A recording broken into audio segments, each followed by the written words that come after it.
السلام علیکم ناظرین، اس ایپیسوڈ کے شروعات میں ہم دیکھتے ہیں قبیلے میں برہان اور جیر کتے لوگوں میں ہتھیار تقسیم کر رہے ہوتے ہیں۔ اس لیے میں برہان اپنے جانبازوں کے ساتھ قبیلے میں داخل ہوتا ہے۔ وہ دونوں آگے بڑھ کر انہیں خوش آمدید کہتے ہیں۔ پھر برہان کہتا ہے آپ تیمورتاش کے پاس گئے تھے، وہ بھی اس کے سارے سپاہیوں کو مارنے کے بعد۔ جیر کتے کہتا ہے منگولوں کا غصہ داستان میں درج ہے۔ برہان کہتا ہے میں نے جیر کتے سے کہا تھا کہ ہمیں آپ کے پیچھے آنا چاہیے۔ عثمان صاحب نے اپنی غیر موجودگی میں اپنے بچوں کی حفاظت کی ذمہ داری ہمیں سونپی ہے۔ جیر کتے کہتا ہے اور میں نے بھی برہان صاحب سے کہا تھا کہ ارحان سردار اپنی حفاظت خود کر لے گا، لیکن قبیلے کی حفاظت کرنے والا کوئی نہیں ہوگا، تو اس لیے میں نے منع کر دیا۔ ارحان پوچھتا ہے سپاہی کہاں ہیں؟ برہان کہتا ہے علاؤالدین صاحب نے سارے سپاہیوں کو شاہنشاہ صاحب کے پاس قرارگاہ روانہ کر دیا ہے میرے ارحان۔ یہ سنتے ساتھ ہی ارحان آگے بڑھ جاتا ہے اور سیدھا خیمے میں علاؤالدین کے پاس جاتا ہے۔ علاؤالدین اسے پوچھتا ہے بھائی کیا صورتحال ہے؟ تو ارحان کہتا ہے تم نے ہمارے سپاہیوں کو بورسا بھیج دیا۔ علاؤالدین کہتا ہے فتح میں جتنی تاخیر ہوگی دشمن اتنا ہی دلیر ہو جائے گا، صدران حضرات پریشان ہیں بھائی۔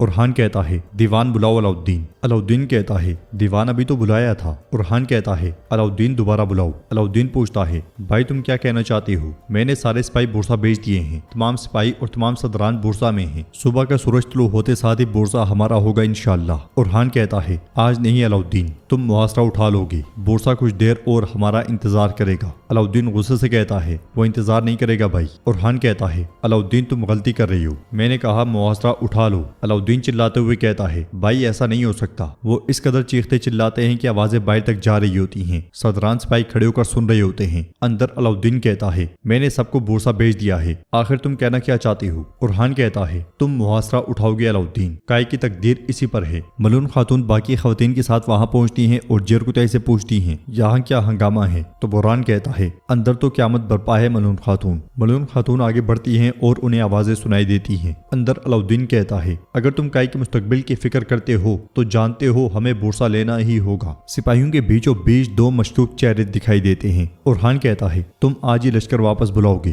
بات ختم، فیصلہ ہو چکا۔ ساتھ ہی ارحان آگے آگے جبکہ علاؤالدین اس کے پیچھے پیچھے خیمے سے باہر آتا ہے اور کہتا ہے میں نے حکم دے دیا ہے بورسا فتح ہوگا، ہماری فوج بورسا جا رہی ہے، کل یہ سارا باب ختم ہو جائے گا۔ ارحان پلٹتے ہوئے کہتا ہے ہم نے اگر بورسا پہ حملہ کیا تو ہم سب کی جانیں ختم ہو جائیں گی، وہ ہمارے قبیلے کو مٹا دیں گے، ہمارے بابا کا خواب ختم ہو جائے گا۔ علاؤالدین ارحان کو اپنی طرف کھینچتے ہوئے کہتا ہے میں تمہیں حکم دیتا ہوں ارحان، تم کراج حصار جاؤ گے۔ ارحان کہتا ہے نہیں، میں قرارگاہ جاؤں گا اور وہاں پہنچ کر اس جنگ کو روکوں گا۔ علاؤالدین کہتا ہے ہرگز نہیں، ہرگز نہیں ارحان صاحب، اب اس راستے سے کوئی واپسی نہیں ہے، یہ بات جان لو۔ یہ دیکھ کے ملون خاتون کہتی ہیں ارحان علاؤالدین ہوش کرو، یہ کیا کر رہے ہو؟ تو ارحان کہتا ہے اگر ہم نے بورسا پہ حملہ کیا تو ہم زمینوں سے ہاتھ دھو بیٹھیں گے ماں، پھر تیمورتاش کی فوج کو کیسے روکیں گے؟ میں وہاں گیا تھا، میں نے اس سے بات کی اور ہم نے ایک معاہدہ کیا ہے۔ علاؤالدین چلاتے ہوئے کہتا ہے کیا تم نے تیمورتاش سے معاہدہ کیا ہے؟ تم نے دشمن کے ساتھ ہاتھ ملا لیا ہے؟ شکر ہے کہ بابا یہاں نہیں ہے، وہ تمہاری باتیں سن نہیں رہے۔ ارحان کہتا ہے اگر وہ سن لیں تو کیا ہوگا؟ کیا وہ میرا عہدہ چھین لیں گے یا وہ مجھے جلا وطن کر دیں گے؟ اپنا فیصلہ کر لو علاؤالدین، کیا تم قرارگاہ جا کر سب کچھ بتاؤ گے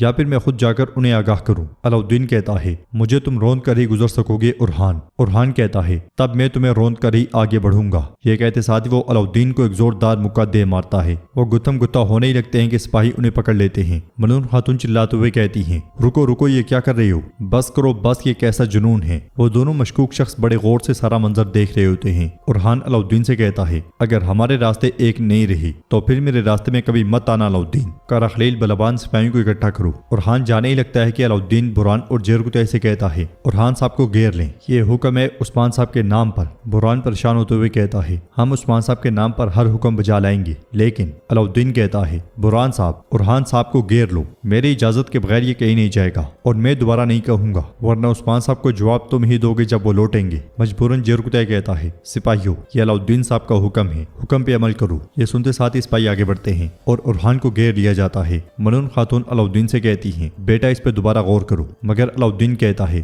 بحث کی اور پھر غور کیا اور اس کے بعد فیصلہ کیا ماں، ارحان صاحب کراج حصار جا رہے ہیں، اب سے تم کراج حصار کا وظیفہ سنبھالو گے۔ ارحان کہتا ہے میں صرف قرارگاہ جاؤں گا علاؤالدین۔ علاؤالدین کہتا ہے اگر ایسی بات ہے تو تم کراج حصار کے نگران بھی نہیں ہو، بلکہ تم کراج حصار میں جلا وطن کیے جاتے ہو۔ یہ سن کے سب بہت پریشان ہو جاتے ہیں۔ ارحان کہتا ہے کیا کہہ رہے ہو علاؤالدین، تمہاری حفاظت کون کرے گا؟ علاؤالدین حلیمہ سے کہتا ہے ارحان صاحب کی تلوار لے لو۔ یہ سن کے حلیمہ کو بہت غصہ آتا ہے، وہ اپنی تلوار پھینکتی ہے اور چلی جاتی ہے۔ ارحان نیلوفر کو بلاتا ہے اور ہتھیار اس کے حوالے کر دیتا کہتا ہے ارحان کی دیکھا دیکھی اس کے جانباز بھی ہتھیار چھوڑ دیتے ہیں۔ ارحان نیلوفر سے کہتا ہے میرے جانے سے پہلے قاسم اور سلیمان کو میرے پاس لے آؤ۔ علاؤدین کہتا ہے برہان صاحب، جیرکتائی صاحب، ارحان صاحب اور اس کے سپاہیوں کے ہاتھ باندھ دیں اور کرج حصار جانے کے لیے ارحان صاحب کے ساتھ 10 سپاہی بھیجیں۔ توران صاحب فوراً قرارگاہ چلے جائیں اور وہاں موجود سرداران کو اطلاع دیں۔ توران چلا جاتا ہے اور جیرکتائی رسی لے کر آگے بڑھتا ہے، پھر ارحان سے کہتا ہے مجھے معاف کر دے ارحان بھی۔ یہ سنتے ساتھ ہی ارحان اسے تھپکی دیتا ہے اور اپنے ہاتھ آگے کر دیتا ہے۔ یہ سارا منظر دیکھنے والے ان دو مشکوک افراد میں سے ایک دوسرے سے کہتا ہے تیمورتاش کو خبر بھیجو اور انہیں احوال بتاؤ، تو اس کا ساتھی چلا جاتا ہے۔ سوغوت میں فلاویوس بیس بدلے آگے بڑھ رہا ہوتا ہے اور کہتا ہے تنگ گلیاں، بس چند خارجی راستے،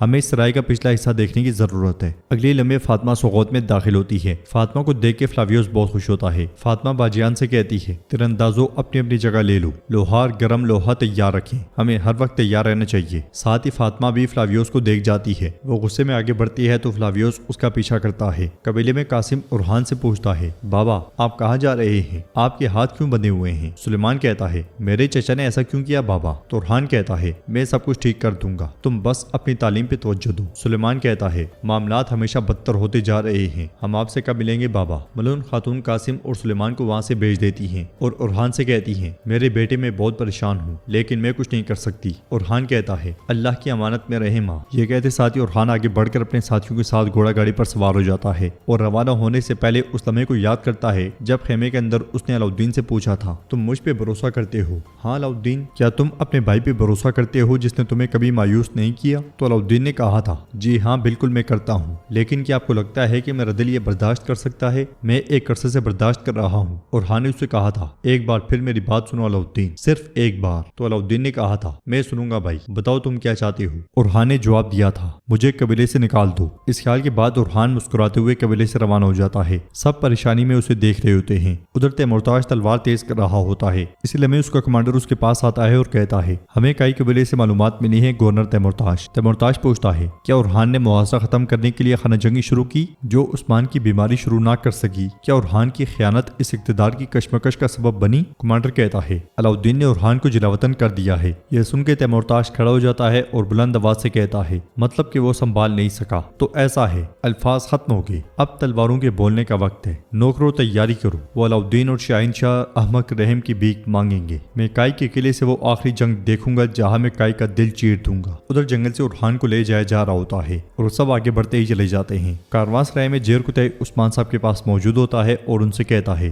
دو بھائی ایک دوسرے کے خلاف ہو گئے، کیا آپ اس صورتحال کو نہیں روکیں گے؟ تو عثمان صاحب کہتے ہیں میں مشاہدہ کروں گا، دیکھوں گا، لیکن میں انہیں نہیں روکوں گا۔ جو میرے بابا ارطغرل غازی سے لی گئی پوسٹ کا سردار بننا چاہتا ہے اسے مشکل وقت میں خود کو ثابت کرنا ہوگا۔ جیرکتائی یاد رکھنا میں لافانی نہیں ہوں، ایک دن مجھے بھی کفن میں ڈالو گے۔ میرے سرداران لوگوں، دشمن اور سب کو دکھانے کے لیے پوسٹ کا مالک میرے مرنے سے پہلے بنے گا۔ یہ اس لیے ہے تاکہ میری ریاست میں امن نہ ٹوٹے۔ جیرکتائی یہ میرا حکم ہے، اب جاؤ ارحان کو اکیلا مت چھوڑو، مجھے صورتحال سے آگاہ کرتے رہنا۔ یہ سنتے ساتھ ہی جیرکتائی چلا جاتا ہے۔ تو ناظرین اس کے ساتھ ہی ایپیسوڈ بھی اختتام پذیر ہوتی ہے۔